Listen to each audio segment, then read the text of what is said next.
too much age. Gano wahala jumedi na ebre asose munua ba akua sikapa ene nso mede ebeso se de dan da ye no no. Na na wotwe ye mu ena Honorable Kennedy Japan MP for Asin Central. Wode ebetu edwa efa ensem ana se de ntia wone eye mampanyi dada akofo. Womani entimi enye nan na womaye nkofa na nkomo wone enkane no. Emu etimi atete na wode ebetu edwa ewe no. Womo eben eye former president kofo ababonten e de asenu ankasa emu enchemu aba ana chese eye ene Honorable no ebo ebrakaka na ebusuam mayembonra ensem no emu ex-president John Ajekum Kofo ni inner circles in Kofo wonu womo ehia achese wonu womo dwendwen ensem ho emu bi ababonten e de eye reply aba and some Honorable Kennedy Japan ebebe kan ye no womo aba betremu na nipa oba bonten ebebe kasa ye no eye ye nua be ma Paul da kon ochre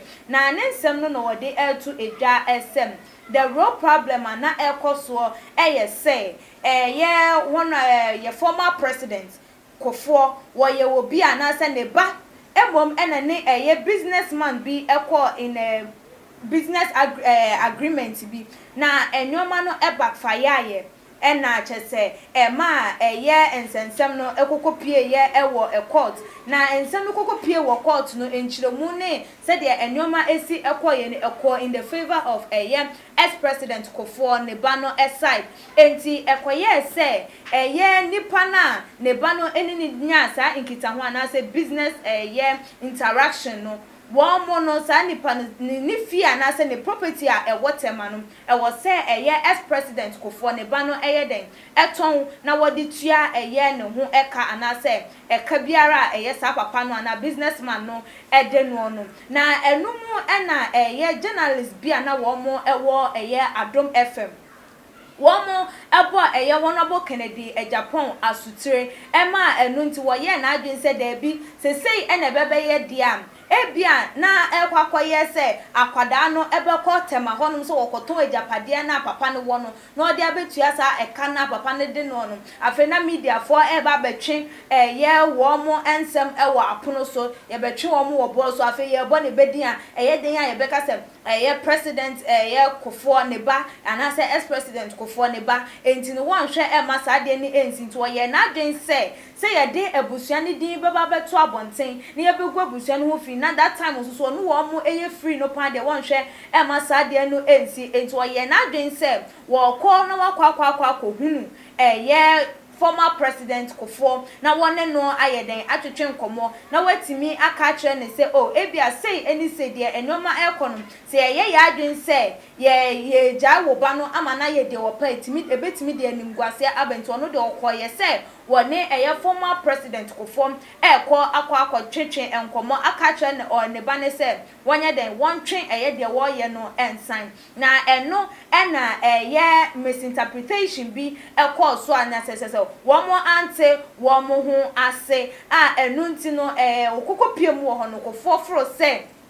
de na ekoso no like all support eye business mugu na na say businessman no wo the businessman no afam instead of ono neba no na eye wo hu ne senka wo no Kofo no aboa no e wa kwani asa bebre eso nti se ne ba asema ba na se ne ba kwa di bimawie na owa akonya ne so kokoton papa no eyi na afe wo fraka che ne sen ane won kan che ne ba ne sesei ya wate se ye se ne ba na ekọ hanom ne ba ne yese abra ne ba no wo fia ne ba ne ntu ne nan no no na just say eye former president no what Jane say eye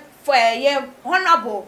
mom etai eye papa no echi enunti enema sa entawantawa na eba na mom enye se de honorable ebebe kan ye eno ene ensem a eye yenua bema Paul da kun ochre wode atu edwa ekire eye ahwefo ene etiefo efa allegations anase ensem a Honorable Kennedy Japan edeba ebebe to abonti se bia wanti a Honorable Kennedy Japan ensem no eni wo se Kofo former president John Ajekum Kofo na ope eye alantrematen asem na wa expect say 2012 election anka Alan mom na anka wo bebe ko 2 franc no e de ama MPP for na wo call America no hu ne say Alan bo ne ho modern ba fe wo from America ba ye no na ase entawantawa bia na say nipa no dodo na shift e ko ba before enti wo ye nhwehwemu na wo hu say kan so obi bebe di ekan am wo say wo timi ye wo bia wo timi raise fund na wo hwe ye no na 13 billion Ghana cedis na Alan watimi aye nti nhwehwemu no na de ekon na chese na adwemu ya ne na kakra no nti no hu ne say na dodo na shift e de free Alan side nti wo hu sa de ono no so throw ne maximum support e de ma Akufo Addo enti wo no honorable nsem no ni o enti wo no ne ya na adwen say wo ne atu eshon no twetwe nkomo e de fa nipa nka wo pese wo 2 franc ane de ma MPP ono honorable cast wo pe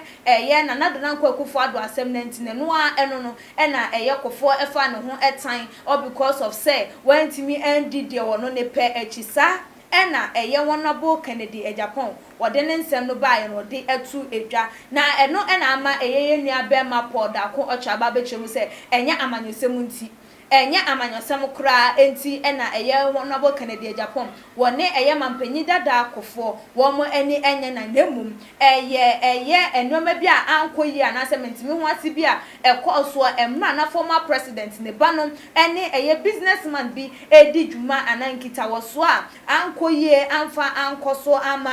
former president ne banom na ema wode asem ne court na okokodi pem na ma na konya se won konkoton papa na anase businessman no na japade bi a wotema na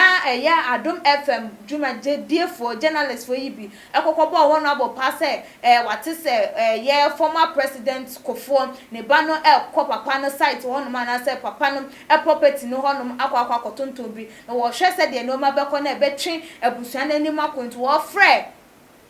former president kacha ne say mane ba no enko ba bia na nsoso no anas na nsoso wote say de honorable eka no enya no kresan say ne ba no wo fie na honorable so ka ne different things say ne ba no wa abonten wate say ne ba no wa abonten okodi dwuma bi say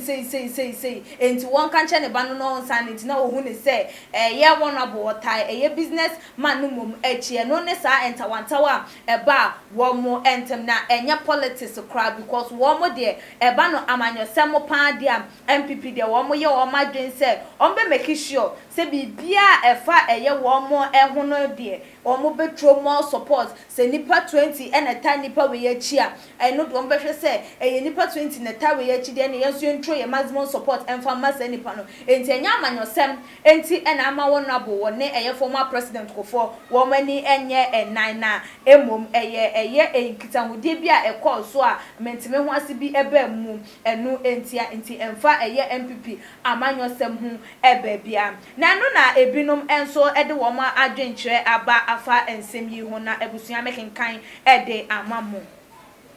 Chris Edia wode eba yo say I've been telling Ghanaian citizens that Kennedy is a bloody fool liar and his end time is near. He's ranting every day, telling lies about people when he is going to answer a simple question about who killed JB Dankwa since he has all information about Ghana. One only dia wode eba ye no say o catch Ghana for say one about Kennedy Japan dear. One wo you be at say eba na tromu hene pa dia wo ya dear ewo ehun no catch Ghana for say papa yi one ama wo kasa bebre enso no kura bia eni nsem a wo kem. Dan da wo evidence e fan crofon so JB Dankwa wu nko ade de nya wo bia wo kun sa papa no we ekire entra papa no wo ye yenua kudi kwajo and so edode eba was same all the problems Ken ever had and is still having is heart of support for people. Just look at ex-president Kofo case. He said he didn't want ex-president's name to be dragged to opposition, not he Kennedy's name. Second, Anna's case, not Ken's name was not mentioned, but fighting for the court judges who have worked all their lives and just got set up and trapped. And at 3 fake pastors just because the way they are fooling the men and women in Ghana. Ken, your heart for people will be a memorial before God. I love your kind heart. Ono so ne dia wode eba ye no no say how honorable Kennedy Japan wonam wonam dada ne de sesi a wonam nyina eye na koma pa ana odo a wo edema nipa won pese wo habia ebeba eye nipa eso no no obobo so say first one eye ex president one person din ebeba bonten na nkofo betwe na boasu enti no hwede ekokoba ye ebiem second one so ye anas case judges are no one person wo mum aye wo madwuma den na afei enam eye enoma nkitinkiti bia wo mkokoje ye enti no wo mani begu ase no wo fight dia mo enti no eno so ne ye bo eye kan dimbonem na ebiem wo sa to aso eka eye fake pastors ho asem se eno so one person ebubu ema ene emema ewo omayimu awenu nti wasori agina nti no so yebu ne se oyobi a on kan no kro na nso ni nyina mu hu ni se nyankopom ene be ko Kennedy Japan ne kun ede amano Mensa Williams and so ede ebe say Kennedy doesn't lie. I think this guy is the one lying and not telling the truth. Ono so ne de no hu ni se ebia eye Paul da ko ochimum ene twantro na Kennedy de wogidi pefe se abrante no wontimi ntwa entro de biara eda Isa Salam ede eba was say Kennedy is kind of a person who does not respect anybody in this country whether you are NVC or MPP, he sees himself above every soul in this country. But the question is, your money, your houses, but the question is, your money,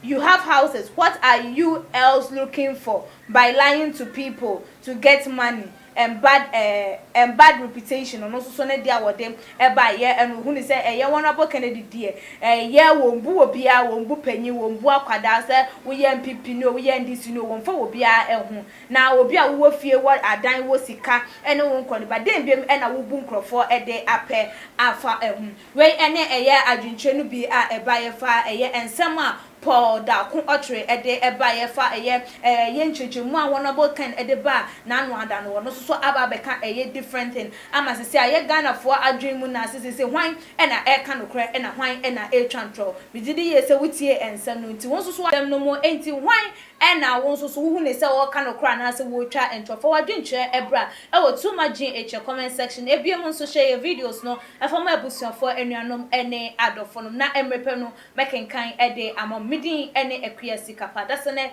yebesane hia fitiani asese ni din ene your friend say mechanic